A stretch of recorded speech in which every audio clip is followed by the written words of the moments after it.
여러분 앞에 보이시면 이 과일 보이십니까? 저희 교회 처음으로 우리 추수감사주일 풍성한 열매들을 표현하는 이걸 꾸몄는데 너무 예쁜 것 같아요. 그죠?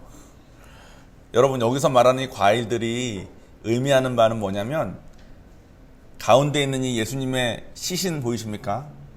이 하얀 천으로 덮은 예수님의 시신, 이 죽음 덕분에 우리가 죄의 열매를 맺고 어둠 속에서 서로 미워하고 시기하고 음행하고 하던 그런 열매 맺던 자들이 이 죽으심 덕분에 이제는 성령의 열매들을 맺는 삶을 살면서 기쁘고 즐겁고 또 서로 용서하고 행복하고 또 온유하게 서로 참아주고 그런 삶을 사는 사람이 되었다는 것을 의미합니다. 오늘 설교도 주제가 비슷합니다. 이 모든 것이 예수님의 희생 덕분에 우리에게 주어진 것입니다. 여러분이 지금 누리고 있는 이 삶이 공짜로 거저온 게 아니라 정말 값진 대가를 치러서 온 것이라는 걸 꼭 잊지 마시고 오늘 예배를 임해 주셨으면 좋겠습니다. 자, 오늘 예배를 시작하기 전에는 오늘 본문 말씀 보기 전에는 이 이야기를 먼저 해야 됩니다. 여러분 제가 인카운터 때 드리는 말씀 중에 하나인데 어린 양 예수라는 찬양 많이 있지 않습니까? 어린 양 예수, 어린 양이 무슨 뜻인지에 대해서 조금 알아야 됩니다. 저희가 언약 시즌을 하면서 이스라엘의 역사를 쭉 했잖아요. 그때 중에 이집트의 노예 생활을 하고 있던 이스라엘 백성들을 모세라는 지도자를 통해서 빼냅니다. 그래서 모세가 죽고 난 다음에는 여호수아를 통해서 하나님께서 약속하신 젖과 꿀이 흐르는 가나안 땅으로 들어가서 그 땅을 다 정복을 합니다. 정복을 한 다음에 12지파니까 각 지파들이 각 지역을 막 이렇게 해가지고 살았어요. 그리고 가운데 예루살렘에 성을 짓고 그 성에서 1년에 3번 정도 절기 때마다 이스라엘의 모든 남성들은 그 예루살렘 땅으로 와서 제사를 드렸습니다. 무슨 제사를 드렸냐? 속죄제라는 걸 드렸어요. 나중에 저희가 하나님께 주신 절기라든가 또 하나님 주신 제사에 대해서도 한번 다룰 날이 있을 건데 속죄제는 뭐냐면 하나님은 너무 공의하신데 하나님은 죄와 함께 하실 수가 없으신데 우리가 죄를 지으면 우리랑 사랑하는 관계를 너무 원하시는데 우리가 죄를 지은 상태가 되면 우리와 함께 하실 수 없으니까 그 죄를 씻는 방법을 알려주셨어요. 죄를 씻는 방법은 뭐였냐면 티가 없는 어린 양을 티가 없는 아무 상처 없고 병들지도 않은 흠이 없는 양을 너의 죄를 씻기 위한 대속 죄물로 죽여서 그 살과 피를 나무 위에 올려서 제사를 드리면 내가 그 죄를 용서해 줄게 했습니다. 그래서 1년에 3번 정도 절기 때마다 온 가나안 땅에 있는 이스라엘 사람들이 자기가 양을 잘 키워가지고 양이 흠이 없게 상처 없게 병이 없게 키운 다음에 그걸 한 마리 잘 들고 와서 예루살렘 성에 있는 당시 목사님 같은 분한테 줘가지고 목사님이 그거를 잡아서 살과 피를 나무 위에 올려가지고 제사를 드리는 것 중에서 1년 동안 살면서 자기가 있었던 죄들에 대해서 하나님께 회개하고 죄 사함을 받는 그런 행사를 했어요. 그런데 문제가 있습니다. 가나안 땅이 넓은데 지금처럼 비행기가 있는 것도 아니고 KTX가 있는 것도 아니니까 넓은 길을 낙타나 당나귀나 이런 걸 타고 왔겠죠. 그럼 오다 보면 양이 오다가 병들 수도 있고 또 오는 길에 산적들도 많았답니다. 이스라엘 백성들이 막 그런 걸 준비해서 가는 걸 아니까 산적들이 중간중간에 지키고 있다가 그걸 막 뺏어가지고 동물도 뺏어가고 돈도 뺏어가고 막 그랬대요. 그러니까 양을 자기 집에 자기 동네에서 잘 키워가지고 데리고 오는 길에 예루살렘까지 왔을 땐 이미 양이 다리가 하나 부러져 있거나 양을 뺏겼거나 이렇게 되니까 제사를 못 드려. 그래서 예루살렘에 있는 목사님들이 좋은 아이디어를 냈습니다. 무슨 아이디어를 냈냐면 예루살렘에서 양을 키워놓을 테니까 티 없이 흠 없이 키워놓을 테니까 당신들은 와서 돈만 내라. 이게 된 거예요. 그래서 잘 됐다. 그래가지고 저쪽 갈릴리 쪽에 사는 사람도 저쪽 남쪽에 있는 사람도 다 동물 가져올 걱정 없이 돈만 들고 오면 되게. 근데 문제가 있었습니다. 어떤 문제가 있었냐면 예루살렘에서 우성 사모님이 저쪽 갈릴리에서 왔어요. 와가지고 제 때문에 저 양을 잡으려고요. 양 얼마입니까? 그러면 양을 한 마리 딱 보여줘요. 막 돌려봤는데 티가 하나도 없어. 흠도 하나도 없어. 그러면 우성 사모가 이거 마음에 듭니다. 얼마입니까? 300만 원입니다. 좀 비싸네요. 근데 저의 죄를 용서받기 위한 거니까 300만 원 받고 제가 그 양을 데리고 들어가서 뒤에서 다른 양을 잡아. 다른 티 있고 막 흠 있는 양. 그 다음에 그 양의 피와 어차피 죽인 다음에 살과 피를 올리는 거니까 모르지 않습니까? 어떤 양을 잡았는지. 그래서 그 양을 잡아다가 제사를 드려줘요. 그 다음에 저쪽 다른 지방에서 수경자매가 왔어요. 수경자매가 저도 돈을 가져왔습니다. 그럼 아까 우성 사모에게 보였던 그 양을 또 보여주고 마음에 듭니까? 예, 마음에 듭니다. 300만 원. 받은 다음에 뒤로 가서 딴 양을 잡아. 또 어머님 오셨어. 어머님 300만 원. 그 양 또 보여줘. 그 다음에 딴 양 또 잡아. 이 짓을 한 거예요. 하나님이신 예수님이 이 땅에 오셨을 때, 예루살렘에 가셨을 때, 성전에 가자마자 성전 앞에서 상을 펴놓고 양도 팔고 소도 팔고 제물로, 돈 없는 사람은 양을 못 사니까 비둘기도 사고 막 그랬대요. 그 비둘기들을 막 놓고 흠 없습니다, 티 안 납니다 하면서 막 팔려고 내놓은 그 상을 예수님이 가자마자 엎어버렸답니다. 내 아버지의 집을 장사하는 소굴로 만들지 말라고.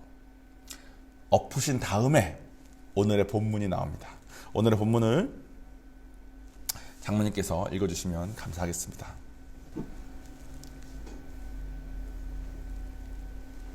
이에 유대인들이 대답하여 예수께 말하기를 내가 이런 일을 행하니 무슨 표적을 우리에게 보이겠느냐.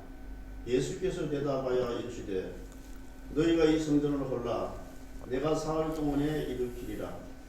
유대인들이 이르되 이 성전은 46년 동안에 지었거늘 네가 3일 동안에 일으키겠느냐 하더라. 그러나 예수는 성전된 자기 육체를 가리켜 말씀하시는 것이라. 죽은 자 가운데서 살아나신 후에야 제자들이 이 말씀하신 것을 기억하고 성경과 예수께서 하신 말씀을 믿었더라. 아멘. 아멘. 예수님께서 오늘 주신 언약은 성전을 허물면 내가 3일 만에 사흘 만에 일으킨다고 약속하신 것이 이루어지는 것을 오늘 배울 겁니다. 당시 유태인들은 자신들이 부패했을 때마다 하나님이 선지자를 보내는 걸 알고 있었어요. 예수님이 와서 상을 뒤집어 엎으니까 유태인들이 18절에 보면 내가 이런 일을 행하니 무슨 표적을 우리에게 보이겠느냐 이렇게 말합니다. 이게 무슨 말이냐면 모세라는 선지자가 와서 이스라엘 백성들에게 너네 이렇게 하면 안 된다 나가자 했을 때 모세를 통해서 하나님께서 많은 기적들을 일으켰죠. 여호수아 통해서도 많은 기적들을 일으켰죠. 엘리야 통해서도 많은 기적을 이루시고 엘리샤를 통해서 많은 기적을 일으켰습니다. 그러니까 유태인들은 그걸 알고 있었던 거예요. 자기들이 부패하고 잘못 가고 있을 때 하나님께서 자기들을 이끌어줄 선지자를 보내면 그 선지자를 통해서 하나님의 권능이 드러나는 일들을 보고 유태인들이 진짜 하나님인 거구나 하고 따랐던 기억이 있는 겁니다. 그러니까 유태인이 예수님한테 묻는 거예요. 너는 무슨 표적을 보여줘서 우리가 네가 선지자인 걸 믿게 할래? 라고 물은 겁니다. 그러니까 19절에 예수님께서 이 성전을 헐라 내가 사흘 동안에 일으키리라 말씀하십니다. 그러니까 유태인들이 이 성전은 46년 동안 지었거늘 네가 어떻게 3일 동안 만에 일으키겠느냐라고 말해요. 예루살렘 성 앞에서 상을 엎으셨으니까 유태인들은 당연히 그 예루살렘 성을 예수님께서 말씀하신다고 생각을 했겠죠. 그런데 21절에 보면 이거는 그 성전을 말한 것이 아니라 성전된 장신의 육체를 가리켜 말씀하신 거라고 말씀하십니다.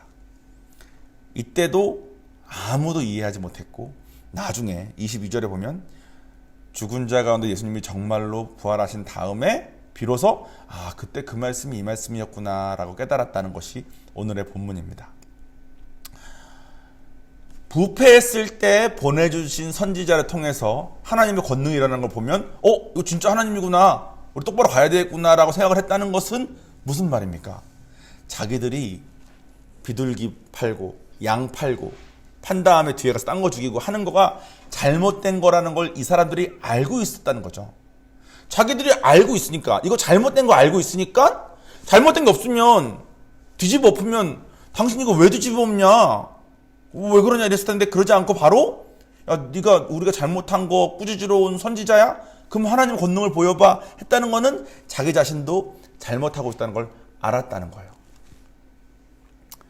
그런데 하나님이신 예수님께서 이 땅에 오셔서 행하신 기적들이 진짜 많습니다.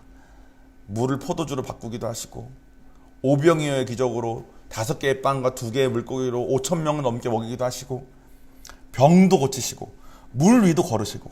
그러니까 그렇게 보여줄 만한 기적이 진짜 많았는데, 그 많은 기적들 중에서 예수님은 당신의 죽음을 말씀하십니다. 왜 그럴까요? 예수님도 알고 있었어요. 유대인들에게 선지자가 오면 하나님의 권능을 보여줘서 유대인들이 깨닫게 하셨다는 것을 예수님도 알고 계셨습니다. 그리고 이분은 많은 기적을 일으킬 수 있는 분이야. 근데 왜 자기의 죽음을 그 예로 들었을까요? 그것을 생각을 조금 해보면 좋겠습니다. 저는 그런 생각했어요. 참 전도하기 어렵다. 참 어렵다. 근데 이 사람들한테 하나님의 기적을 쫙 보여주면 진짜 하나님이구나 하고 따라올 건데 싶다가도, 성경을 잘 들여다보면 아까 제가 말씀드린 것처럼 모세가 이스라엘 백성들을 데리고 애굽 땅에서 나올 때 홍해를 만났습니다. 그래서 홍해를 하나님께서 모세라는 선지자를 통해서 권능으로 가르세요. 그래서 그 하나님의 권능의 능력을 짠 봤는데, 보고 나서 며칠 뒤에 목마르다고 돌아가자고 하나님을 비방했던 게 우리 인간입니다. 그러니까 웬만한 기적으로는 아마 안 되나 봐요. 또 저는 이런 생각도 많이 했어요. 좀 이렇게 혼내주면, 완전 막 인간들을 진짜 하나님께서 너네 이렇게 살면 안 돼 하면서 완전 막 혼내주면 사람들이 좀 듣지 않을까. 근데 그것도 성경에 보면 있습니다. 노아 때 홍수로 노아네 가족을 제외한 전부를 다 쓸어버리셨죠. 그러면 남아있는 사람은 노아네 가족 8명 뿐입니다. 우리 모든 인류는 그 노아의 가족 8명으로부터 다 후손들이 된 거예요.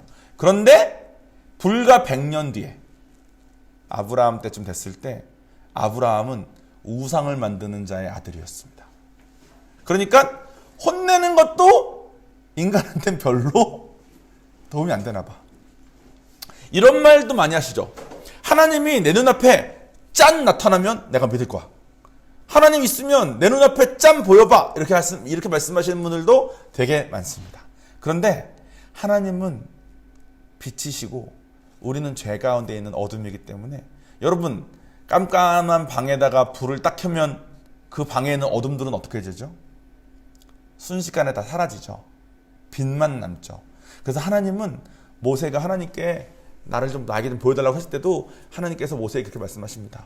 내가 너 앞에 서면 너가 죽을까봐 내가 너 앞에 서지 못한다고. 하나님은 그런 분이니까 우리 앞에 짠 나타나시는 것도 안 돼요. 그러면 어떻게 해야 됩니까? 기적을 보여줘도 안 되고, 혼내도 안 되고, 짠 나타나면 우리가 다 죽어버리고. 그래서 결국 희생까지 가야, 죽음까지 가야 비로소 말을 듣는 것 같아요. 애굽왕이 모세가 이스라엘 백성들을 데리고 나간다고 했을 때 애굽왕이 못한다 그랬습니다. 그래서 하나님께서 모세를 통해서 많은 기적들을 행하세요. 그 기적들이 전부 다 이집트를 향한 재앙들이었습니다. 강이 피로 변하고, 개구리 떼가 오고, 무슨 떼가 오고, 무슨 병이 돌고 난리가 났어요. 그런데 마음 안 돌이켰습니다. 언제까지? 마지막 재앙이었던 모든 장자가 죽을 때까지. 사람 참 지잉합니다. 안 꺾여요. 안 받아들여요. 그러니까 예수님도 도대체 하나님의 권능을 보여봐봐. 하나님 권능 보여주면 내가 너 믿을게 했을 때, 그때 당시에 유태인에게 말할 수 있는 거가 아마 당신의 죽음밖에 없었던 것 같아요. 그리고 실제로 돌아가셨습니다. 정말로 우리가 머릿속으로 신을 생각하면 신은 전지전능하니까 우리를 막 다 이렇게 하고 저렇게 하고 막 기적도 하고 막 우리가 말 안 들으면 막 복종시키고 막 이렇게 한 거로 생각되지 않습니까? 근데 신이 인간을 위해서 죽는다는 것 자체가 우리가 생각했을 때 이건 말이 너무 안 돼요. 이 말이 안 되는 걸 보니까 진짜 하나님이 신이신 것 같습니다. 우리 머리로 이해되면 그게 신이겠습니까? 인간이 만든 거겠지. 그래서 하나님은 인간들에게 이렇게도 저렇게도 인간들에게 맞게 다 해주시다가 결국은 인간에게 제일 알맞게 죽음까지 가셔서라도 우리가 깨닫기를 바라시는 분이셨던 것 같아요. 여러분은 어떻습니까? 여러분, 지난주에 제가 말씀드린 것처럼 순종하기 참 어렵습니다. 순종하기를 좋아하면 된다는 사모님의 말씀이 참 무섭습니다. 어떻게 좋아합니까? 그죠? 하나님 보이지도 않는데 하나님을 어떻게 좋아하고 어떻게 순종하기를 좋아합니까? 근데 또 보면 우리가 좋아하는 건 정말 어떻게든 하는 사람들이야. 돈이 아무리 없어도 먹고 싶은 건 어떻게든 먹는 게 우리입니다. 돈이 아무리 없어도 하고 싶은 건 어떻게든 하는 게 우리예요. 그리고 이런 우리에게 하나님께서 이런 우리가 자발적으로, 강제로 말고 자발적으로 하나님의 방향으로 갈 수 있게 하는 유일한 방법은 어쩌면 정말 그분의 죽음밖에 없는 것 같아요. 어떤 형제가 엄청 싸웠답니다. 엄청 싸워가지고 그 아버지가 그 형제를 좀 사이좋게 좀 지내게 하려고 이렇게도 말하고 저렇게도 말하고 아무래도 둘이 화해를 안 하더래. 지금 생각해보면 저와 제 동생도 엄청 싸웠습니다. 그래서 아버지랑 어머니가 제발 좀 사이좋게 지내라. 아버지는 6남매신데 우리는 한 번도 싸운 적이 없다. 살면서. 정말로 싸운 적이 없는지는 제가 그분들이 어렸을 때 봐야 되겠지만 제가 봐도 사이가 좋아 보이긴 해요. 근데 저랑 동생은 엄청 싸웠습니다.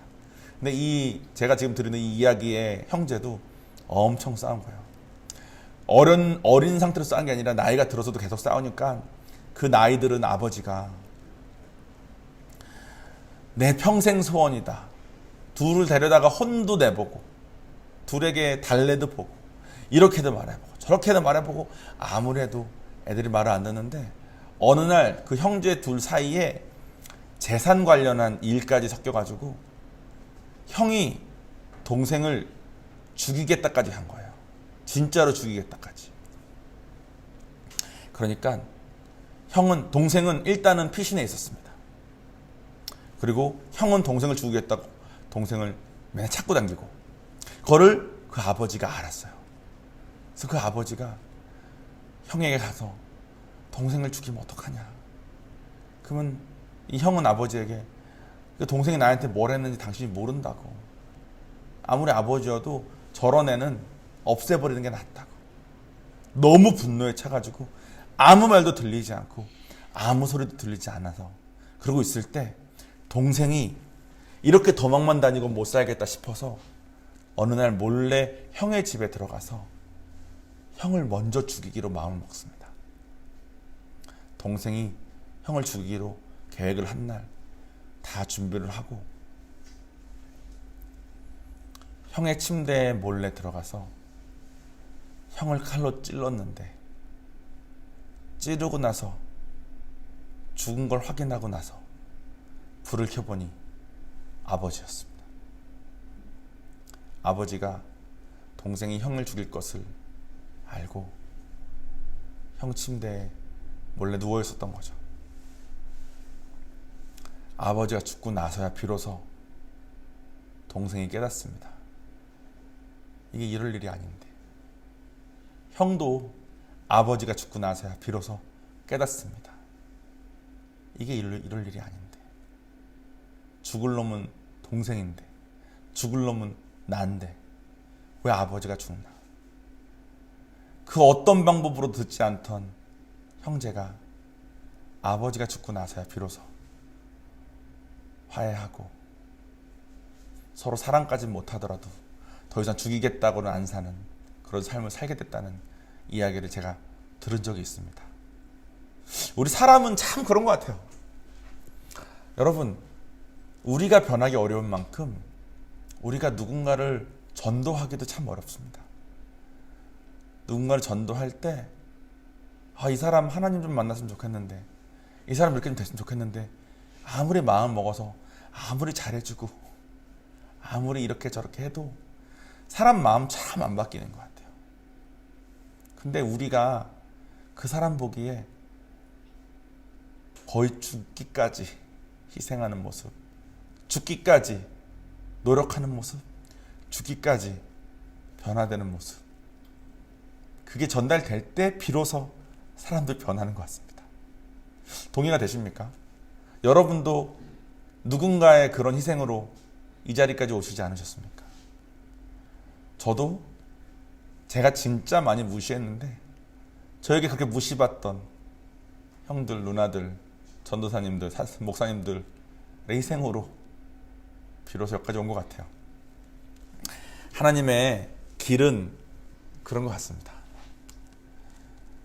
상대방에게 맞춰서 내가 죽기까지 희생하고 죽기까지 사랑하고 나의 죽은 모습을 상대방이 볼 때 비로소 상대방 마음이 바뀌니까. 오늘의 언약은 주님의 죽음뿐만 아니라 주님의 부활 또한 포함합니다. 그래서 우리에게 참 큰 소망이 됩니다. 3일 안에 하나님이 거하시는 성전을 일으키시겠다고 하셨던 때 일으키신다는 것은 당신의 몸이었습니다. 46년 동안 세운 건물을 다시 짓는 게 어려울까요? 죽은 사람이 다시 살아나는 게 어려울까요? 그죠? 죽은 사람이 다시 살아나는 게 더 어렵겠죠. 그 어려운 것을 예수님께서 하나님의 섭리로 하십니다.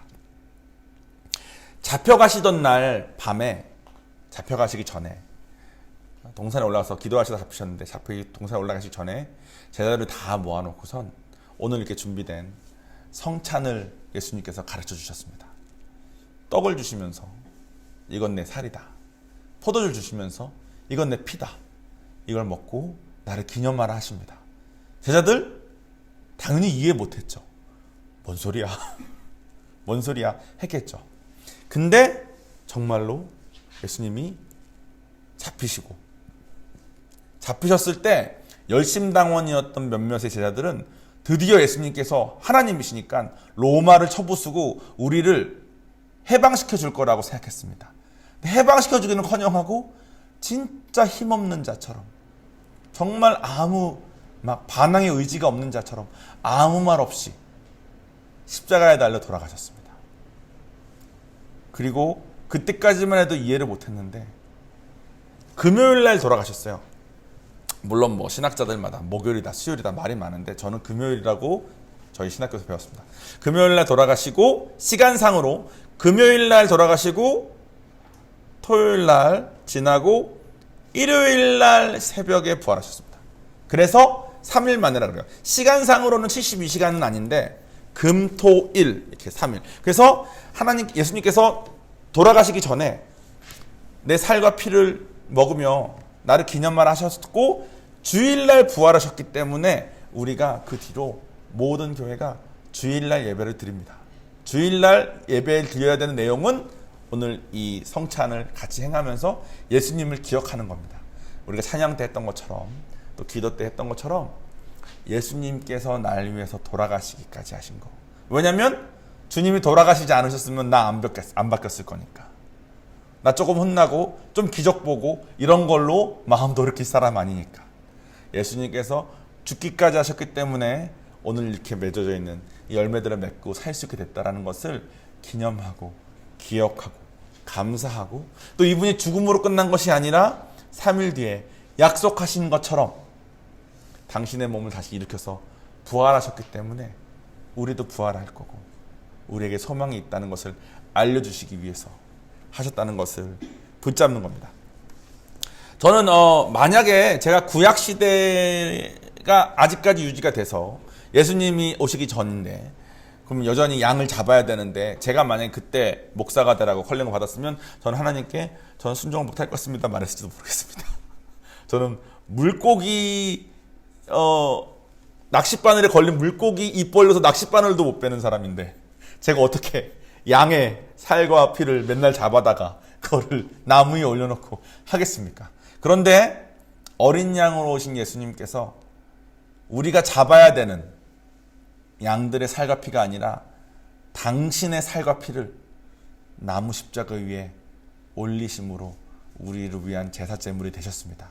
이제 우리는 예수님의 그 제사가, 예수님의 그 죽으심이 나의 죄를 씻기 위한 제사인 것을 믿고 그것을 통해서 기도하고 그것을 통해서 회개하면 하나님께서 받아줄 수 있는 자가 된 겁니다.